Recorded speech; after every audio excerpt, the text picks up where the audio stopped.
Mesdames, Messieurs, bonsoir et bienvenue dans ce journal. Voici les titres de cette édition.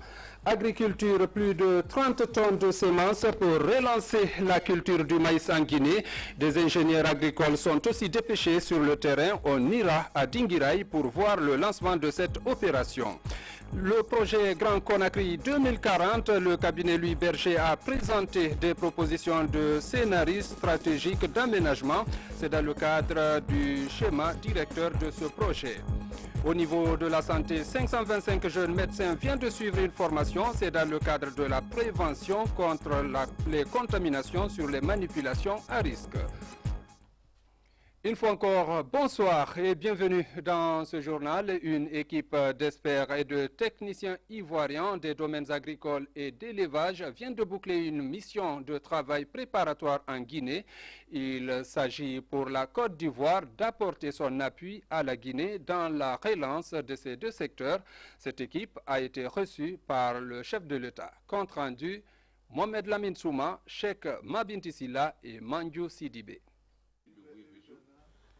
Le ministre ivoirien des ressources animales et halieutiques chez le président Alpha Condé pour parler de la coopération entre la Côte d'Ivoire et la Guinée dans la relance des filières bananes, café, cacao et la pisciculture en Guinée. Introduit par le premier ministre guinéen Mamadi Youla et l'ambassadeur de Côte d'Ivoire en Guinée, Kobenan Kwasi Adjoumani est accompagné par plusieurs experts et techniciens ivoiriens. Un sujet de travail de 72 heures qui traduit la volonté politique des deux chefs d'État à coopérer. Il est fondamental pour moi que nous commencions cette année. Donc nous avons envoyé une délégation parce qu'il faut que nous encourageons politiquement, mon frère Alassane et moi, que nous mettons la pression sur les techniciens. Parce que la Guinée a un grand retard à rattraper. Nous avons des terres extrêmement fertiles où nous pouvons produire énormément de café et de cacao. Et si vous vous rendez compte qu'on ne produit même pas 10 000 ou 15 000 tonnes, alors qu'on peut produire au moins 600 000 tonnes, etc. Donc nous devons rattraper notre retard. Mais aujourd'hui, la Côte d'Ivoire a fait des avancées. Si je prends par exemple le café, le cacao Mercedes, moi j'ai longtemps vécu en Côte d'Ivoire, donc je sais combien de temps prendre les plants de cacao avant de commencer à produire. Or, le cacao Mercedes commence à produire au bout de 18 mois. Selon le ministre ivoirien, la Côte d'Ivoire va mettre à la disposition de la Guinée plus de 750 espèces animales. La Guinée s'engage à faire en sorte que cette année, il y ait au moins les premiers plans. Nous allons arriver au pays, nous allons recenser les plans et voir dans quelle mesure la Côte d'Ivoire peut accompagner le pays, la Guinée, à vraiment aller de l'avant dans le domaine agricole, dans le domaine piscicole, dans le domaine avicole et également dans le domaine de la pisciculture. En ce qui concerne les alevins, tout est fin prêt. Les dispositions ici aussi sont prises pour que nous puissions venir avec les alevins. Il en est de même des animaux, près de 750 espèces au niveau de la porciculture qui vont être convoyées en Guinée et mettre à la disposition des porciculteurs.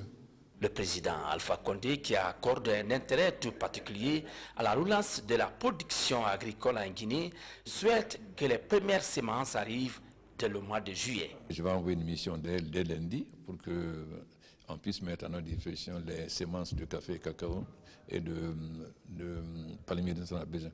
Cela est d'autant plus aisé. Cette culture se fonde dans la région frontière avec la Côte d'Ivoire, c'est-à-dire c'est la région forestière. Si vous prenez Lola, la frontière de Lola est à 6 km de Sipilou. Donc c'est Lola, c'est Zéro Corée, c'est Massanta et Guégrigou. Donc c'est la zone qui ressemble un peu à l'ouest de la Côte d'Ivoire. D'ailleurs, c'est les mêmes populations des deux côtés. Donc je vais demander à mon frère, président et mon conseiller économique d'ailleurs, de m'accompagner dans ce développement-là, en menant à ce que nous puissions avoir les semences d'ici début juillet. Ce n'est pas un secret, la Guinée a perdu son aura dans la production agricole en Afrique de l'Ouest. Le chef de l'État, professeur Alpha Condé, a lancé un vaste programme de développement agricole dans le pays. Ces derniers temps, on a beaucoup parlé de la culture de l'anacarde ou de café, Mais il y a une autre filière qui fait aussi l'objet d'attention particulière. Il s'agit de la filière maïs. À Dinguiraï, les paysans viennent de recevoir plus de 30 tonnes de semences, un appui qui sera encadré par des ingénieurs agricoles dépêchés sur le terrain. Reportage Sa Amaratolno. Achetées à Mandiana, ces 31 tonnes, 250 kg de semences de maïs sont mises à la disposition des paysans de Dinguiraï. Entièrement offertes par le chef de l'État, elles serviront à la valorisation de 1200 hectares de maïs dans la préfecture, une des zones du pays favorable à la culture de cette céréale. Le professeur, lors de sa campagne électorale présidentielle en 2010, il a promis qu'il allait assister le monde rural. Donc il avait 3 ans. Mais maintenant, jusqu'à maintenant, nous sommes à 6 ans. Et il est en train d'assister le monde rural. Nous avons reçu les graines d'aracardier qui sont là. Et nous sommes en train de distribuer dès maintenant. Là. Et nous demandons de recevoir aussi ce matin ces 31 tonnes. Donc que nous allons immédiatement donner aux paysans. Donc les assister. Ça c'est attribué par le président de la République. Le président Alpha Condé, chef de l'État. Donc, comme il a promis, et nous allons accompagner maintenant ces agriculteurs. Les paysans des localités de Sigiri et de Mandiana ont aussi bénéficié d'un appui en semences de maïs. Le développement de cette filière agricole est l'autre volet de l'ambitieux programme présidentiel pour une agriculture au service de l'émergence économique du pays. Économie dans cette édition, l'impact des financements de la Banque mondiale sur le développement en Guinée. Le sujet était au centre des discussions entre le représentant de cette institution et les acteurs de la société civile guinéenne et de la presse nationale. Ces deux structures guinéennes voulaient s'assurer que les financements de la Banque mondiale répondent aux préoccupations de la population. Compte rendu Boubacarba. 3 mois après sa prise de fonction dans notre pays, le représentant résident de la Banque mondiale a jugé utile de rencontrer les représentants de la société civile et la presse nationale. Rachidi Radji a indiqué qu'en 4 ans, les financements de son institution en faveur de la Guinée ont atteint les 480 millions de dollars avec 19 projets, dont 7 à caractère régional et 3 sur les fonds fiduciaires, contre 198 millions en 2013. De savoir comment aborder la problématique de l'absorption de capacité, mais aussi la problématique plus importante des résultats. Il a été aussi l'opportunité d'échanger sur le secteur informel, comment éventuellement on peut s'assurer qu'on formalise, en tout cas même si on ne formalise pas, qu'on les soutient pour qu'ils améliorent leur productivité et qu'ils deviennent des agents de développement. Mais le plus important, c'est assurer que le pays se dote des programmes qui lui permettent d'avoir une croissance partagée de qualité et aller vers la prospérité partagée. Au terme des débats riches et enrichissants, il ressort que les avis sont partagés sur la répartition des financements accordés à la Guinée. Si certains apprécient que les ressources soient réparties dans plusieurs secteurs, comme l'agriculture, la santé, l'éducation, l'énergie, les mines, les infrastructures et tant d'autres, la plupart souhaitent que des efforts soient concentrés sur 2 à 3 secteurs pour une meilleure visibilité et une bonne traçabilité des actions à réaliser. À l'Assemblée nationale, depuis le 5 avril, plus d'une dizaine de lois sur la vingtaine posées sur la table des députés ont été examinées. Les décisions ont été prises par rapport à l'intérêt général, nous indique notre reporter Sekou Fernand Kouroma. À peine installés dans leurs nouvelles fonctions, Hawa Keita, directrice générale du port autonome de Conakry, Aïssata Haribo, directrice générale adjointe du port autonome, et Nyalin Kondé, directrice de cabinet à la primature, sont reçues en audience par la première dame de la République. Elles sont accompagnées par les membres de l'association des femmes cadres issues du secteur public et privé. Ces dames sont venues exprimer leur satisfaction à Hadjedjene Kondé suite à la confiance placée à la gente féminine par le professeur Alpha Condé en les nommant au poste de prise de décision. Nous remercions infiniment le professeur Alpha Condé pour avoir pris l'initiative de concrétiser sa vision. Il a toujours dit qu'il dédiait son mandat aux femmes et aux jeunes, mais je pense que maintenant, il est en train de mettre ça dans la pratique. Il a pris l'initiative de nommer 2 femmes au port autonome. Cette confiance qu'il dont nous sommes investis aujourd'hui est placée à notre modeste personne. Nous mesurons cette confiance à sa juste valeur. Nous savons que c'est un défi à relever, le défi il est immense et c'est un challenge. Donc nous disons que nous les femmes, nous avons l'obligation d'abord de nous entendre, parce que nous sommes 2 femmes à la tête du port autonome et nous allons relever le défi. Initiatrice de l'association des femmes cadres, Hadja Djene Kondé a interpellé ces braves dames à participer à l'émancipation de la nation, cela en travaillant en synergie. Le président vient de poser vraiment un acte fort. Il l'a dit depuis le début de son premier mandat, qu'il fait confiance aux femmes et il l'a démontré. 7 femmes ministres et maintenant des hauts cadres à des hauts postes de responsabilité, le port autonome 2 femmes. À l'issue de ces retrouvailles, ces dames ont accordé 1 minute de silence à la mémoire de leur consoeur Hadja Taïbou Touré, contrôleur financier au ministère du budget qui les a récemment quittés. Et à l'occasion du mois saint de Ramadan, des prières et bénédictions ont été formulées pour le maintien de la paix en Guinée. Comme vous venez de le constater, c'est la première dame de la République qui a plutôt reçu en audience l'association des femmes cadres issues des secteurs publics et privés. Ces dames ont exprimé leur satisfaction suite à la nomination de la gente féminine au poste de prise de décision. À l'Assemblée nationale, je vous le disais, depuis le 5 avril, plus d'une dizaine de lois sur la vingtaine posées sur la table des députés ont été examinées. Les décisions ont été prises par rapport à l'intérêt général. C'est ce qui nous indique notre reporter Sekou Fernand Kourouma. Au nombre des textes adoptés, des conventions et accords de financement, il s'agit du projet de loi portant code des assurances en Guinée, la convention de crédit entre la Guinée et l'AFD pour un montant de 30 millions d'euros dans le cadre de la réhabilitation et l'extension du réseau de distribution de l'électricité de Conakry. La session des lois a été ponctuée par la célébration de la journée des parlements africains et de la CEDEAO. S'agissant des derniers textes de loi en instance, un nouveau chronogramme a été adopté à l'unanimité des députés présents. C'est une plénière que nous avons convoquée pour de nouveau amender et réajuster les chronogrammes que nous avions déjà adoptés la fois dernière. Parce qu'entre-temps, il y a eu de nouveaux accords, de nouvelles conventions qu'il fallait ajouter au chronogramme pour faire en sorte que ce texte soit absolument voté, adopté au cours de cette session. La réaction des députés a été très favorable, et à gauche comme à droite, c'est-à-dire toutes tendances politiques confondues. Ils ont accueilli très favorablement les chronogrammes réaménagés au niveau de la conférence des présidents et ça n'a posé aucun problème. Dans les prochains jours, la ministre de l'Environnement viendra expliquer les enjeux de la campagne nationale de reboisement aux députés. La session de loi prendra fin le 4 juillet prochain. Parlons toujours de développement au niveau de l'habitat. Une proposition de scénario stratégique d'aménagement de la ville de Conakry vient d'être présentée. Un travail réalisé par le cabinet Louis Berger sur financement de l'Union européenne. Un projet intitulé Conakry, Grand Conakry 2040. Reportage Martin Fansinaduno. D'ici l'horizon 2040, Conakry va englober les villes de Koya, Dubreka, Forcaria et Kindia.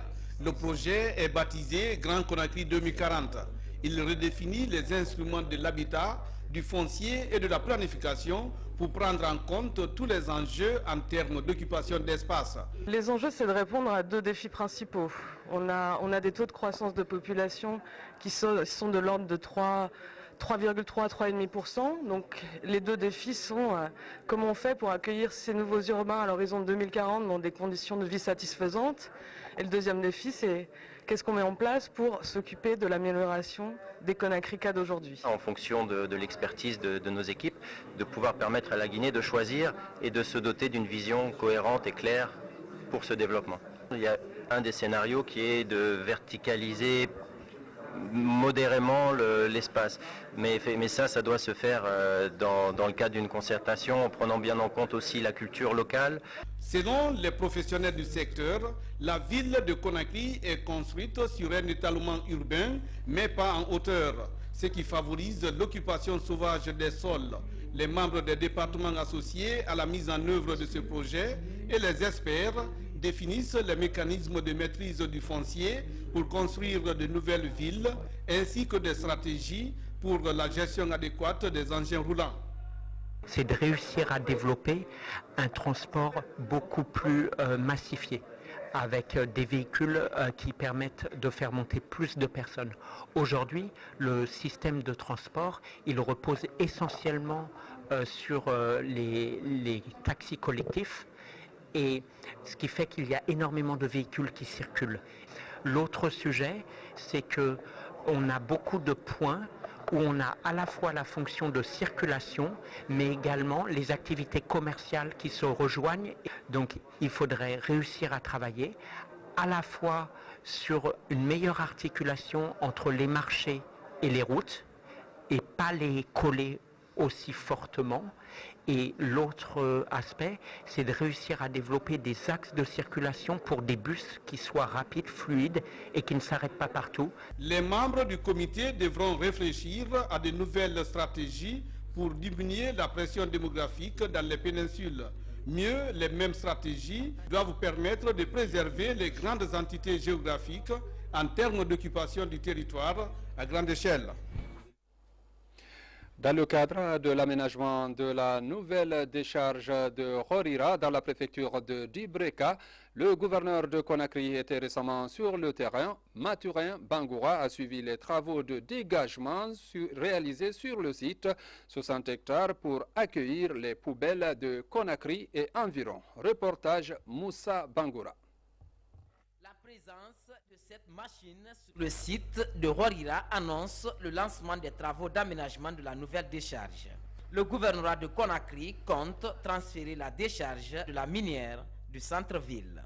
Aujourd'hui, la capitale Conakry a plus de 3 millions d'habitants. Ceci étant, vous le comprendrez avec moi, que les difficultés sont énormes.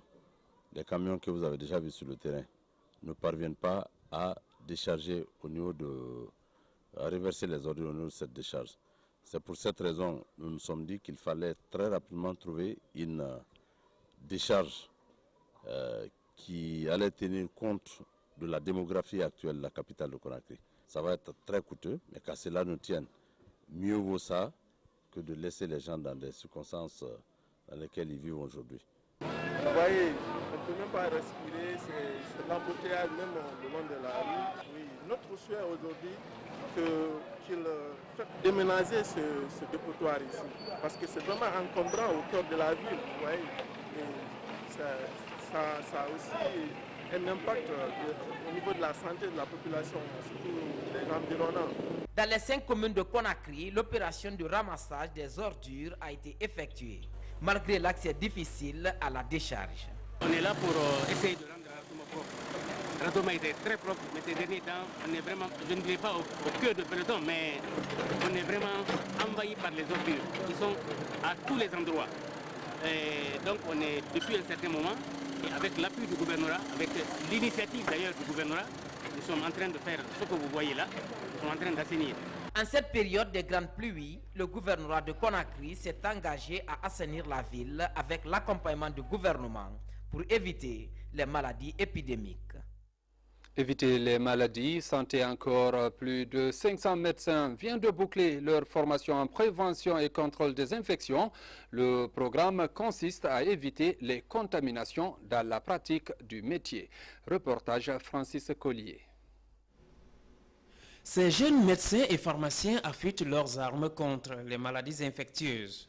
Cette formation de 6 semaines vient couronner les travaux de synthèse clinique.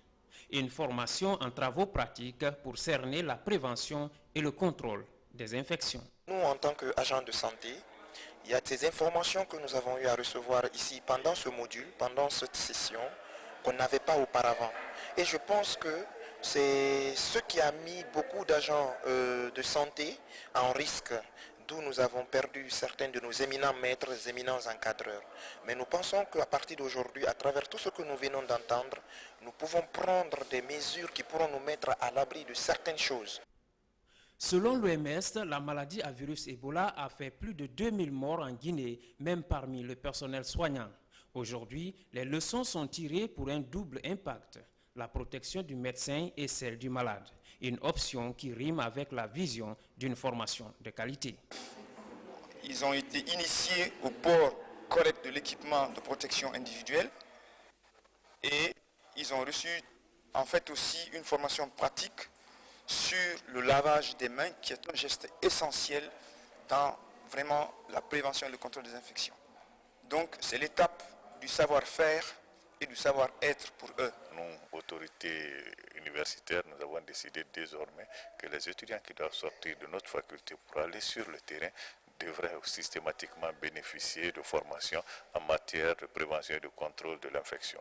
Et c'est ce que nous avons commencé cette année avec la 50e promotion de la faculté de médecine qui comprend les étudiants en médecine, ceux de la pharmacie et de l'odontostomatologie. La prévention, le contrôle des infections, la surveillance épidémiologique et la communication communautaire sont les concepts développés au cours de cette formation. Une formation basée sur les conduites à tenir pendant la prise en charge des malades. Cette pratique, la faculté de médecine de l'université de Conakry veut en faire une tradition chez les futurs médecins du pays. Formation toujours, parlons cette fois de la qualification de nos universités. L'université Kofi Annan de Guinée et l'université La Source viennent de signer un accord de partenariat, une coopération interne pour améliorer la formation de nos futurs cadres. Compte rendu Tcherno Ousmane Diallo. Ce sont des signatures qu'il qualifie d'historiques dans le milieu universitaire. Un pas nouveau vers la qualification de l'enseignement supérieur guinéen. Tous fondateurs d'universités, ils décident de mutualiser leurs efforts pour faire face aux défis de formation des étudiants. Ces derniers, évoluant dans les universités La Source, Amadou Dieng ou Kofi Annan, pourront bénéficier de cours dispensés par les meilleurs professeurs de part et d'autre. L'accord cadre signé par les fondateurs des 3 universités ouvre la voie à un échange intense entre leurs institutions d'enseignement supérieur. Une très très bonne chose, parce que le partenariat interne doit prévaloir sur le partenariat externe, parce que ça permet de voir tout ce qui se passe à côté. Et je crois que Kofi Annan, qui a certaines avancées, cette avancée va nous profiter à tous. Et nous allons développer nos différentes facultés et avoir la mobilité des enseignants. Nous avons mis ce partenariat en place. Nous espérons qu'il va prospérer, développer des partenariats en programme, jumeler tous les programmes, faire des échanges de professeurs. Un des premiers chantiers va être la mise en œuvre de programmes de master. Les échanges entre les encadreurs des 3 universités vont donner la possibilité de réfléchir sur la création de nouveaux programmes et promouvoir le partage d'expériences entre les universités du pays qui ont en commun certaines spécialités. D'abord, ça va premièrement renforcer la qualité des enseignements dans le cadre des méthodes de transmission et d'acquisition des connaissances. Nous allons partager ensemble les enseignants, les personnels propres que nous avons. Et nous allons pouvoir mettre en place des programmes conjoints. Nous allons organiser des co-diplomations ou la triple diplomation entre les 3 universités. Un diplôme qui pourrait être délivré par les 3 universités. Les programmes de recherche que nous allons mener ensemble. La revue scientifique qu'on pourrait mettre ensemble. Tout cela rentre dans ce cadre-là et on va le formaliser. Après la signature, place aux actions. Une réunion des recteurs des 3 universités devrait intervenir dans les prochains jours pour mettre en œuvre les différents accords. Autre sujet de cette édition, il existe désormais un journal pour l'administration publique, un bimensuel qui a déjà publié son premier numéro. Il vient combler un vide, c'est une initiative du groupe Vision 2000 Communication. Reportage Aboubakar Junior Kamara, Abdulkarim Kamara. Suivez. Du nouveau dans le paysage médiatique de la Guinée, le journal de l'administration publique. Ce journal bimensuel d'information générale et de publication des actes officiels vient répondre à un besoin, démystifier toute information relative à l'administration. Aujourd'hui, on s'est dit qu'il faut combler un vide. Et le vide, parce qu'avec toutes les réformes que l'administration publique a connues avec la Troisième République, il fallait réellement mettre à la disposition aujourd'hui de l'ensemble des Guinéens un outil de communication vers cette même population, vers même les fonctionnaires guinéens pour comprendre, connaître les grandes lignes qui ont été touchées et qui sont en train d'être touchés. Le journal s'engage également à dénoncer les maux dont souffre l'administration après une investigation professionnelle afin de renforcer les bases de la démocratie et l'état de droit. Quand il y a des choses qui ne vont pas, il faut le dire. Aujourd'hui, voilà pourquoi, si ce journal n'est pas un journal de l'État guinéen, je veux dire, c'est un privé qui s'occupe de l'administration publique. Voilà, ça veut dire toute la pesanteur se trouve là. Le groupe de presse Vision 2000 Communication Plus est un groupe de presse titre guinéen privé, aujourd'hui qui lance le journal de l'administration publique. La rubrique phare du journal de l'administration publique est Grand Fauteuil, où des colonnes sont ouvertes à des personnalités pour aborder les sujets d'actualité. Le premier numéro du journal est déjà sur le marché. Un mot de religion dans ce journal. Le Premier ministre Mamadi Youla a présidé la cérémonie de lecture du Saint-Coran, la 35e édition, il faut le préciser, de récitation et de lecture du Saint-Coran. Sur 140 candidats, parmi les 160 inscrits, 35 ont été primés. Les montants vont de 17 millions à 500 000 francs guinéens. Explication Fatimatou Diallo. Permettez-moi, au nom du jury de la 35e édition du concours national de lecture, de récitation et d'interprétation du Saint-Coran, de vous proclamer les résultats. Catégorie 1, Coran entier. Première, Aïcha Diallo, Dixine. Parmi les 140 candidats, elle sort vainqueur. Aïcha Diallo, candidate de Dixine, prend la tête de la catégorie mémorisation du Coran entier. Son cadeau, des livres coraniques et une enveloppe de 17 millions de francs guinéens. Dans la rubrique 20 chapitres, c'est Mamadou Bailo Diallo qui remporte la première place. Il bénéficie de plusieurs livres coraniques et une somme de 12 millions de francs guinéens. Je suis venu de l'ABE pour le concours. Dieu merci, ça s'est bien passé. Et je suis premier. Cette biennale islamique est un événement où l'on évalue la capacité de diction et de mémorisation des élèves des différentes écoles coraniques. Le nombre de participants et la mobilisation de la population et les imams, les leaders religieux et les associations islamiques pour la ville de Conakry, ça c'est une particularité. Et ensuite, cette fois-ci encore, on a ajouté la culture islamique qui est nouveau. Je ne doute pas qu'en récitant et en interprétant les préceptes du Saint-Coran, vous avez décidé aussi de promouvoir les bonnes règles du vivre ensemble, pacifique. Je vous invite donc à vous engager dans la voie de la résolution des conflits qui existent dans vos localités respectives. Vous qui êtes ici, qui prêchez la parole d'Allah, qui disséminez la sagesse de notre prophète, paix et salut sur lui, vous savez que l'islam signifie paix. Alors, travaillez pour la paix dans vos mosquées et dans votre environnement quotidien. Ce concours a connu la participation des candidats venant des 4 régions du pays dont l'âge varie entre 12 et 60 ans. Volet humanitaire des dons de vivres aux déshérités, le geste vise à appuyer les orphelinats du pays.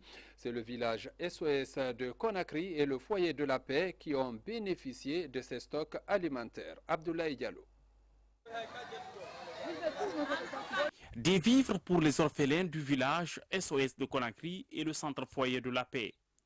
Ces 2 orphelinats accueillent près de 200 enfants démunis. Le geste est de l'entreprise Kinet.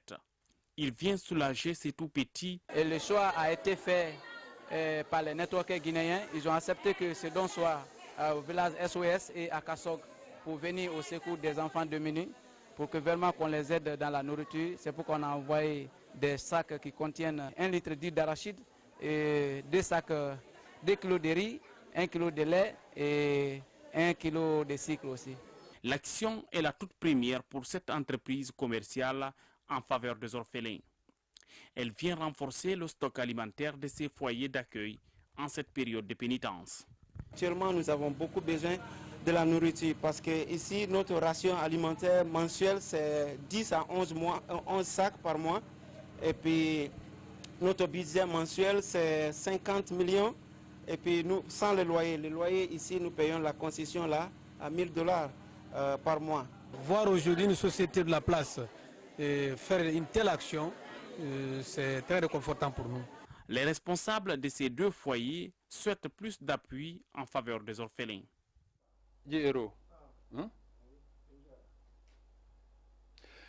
Le 26 juin est la journée internationale dédiée à la lutte contre la drogue. Elle sera célébrée en différé dans notre pays.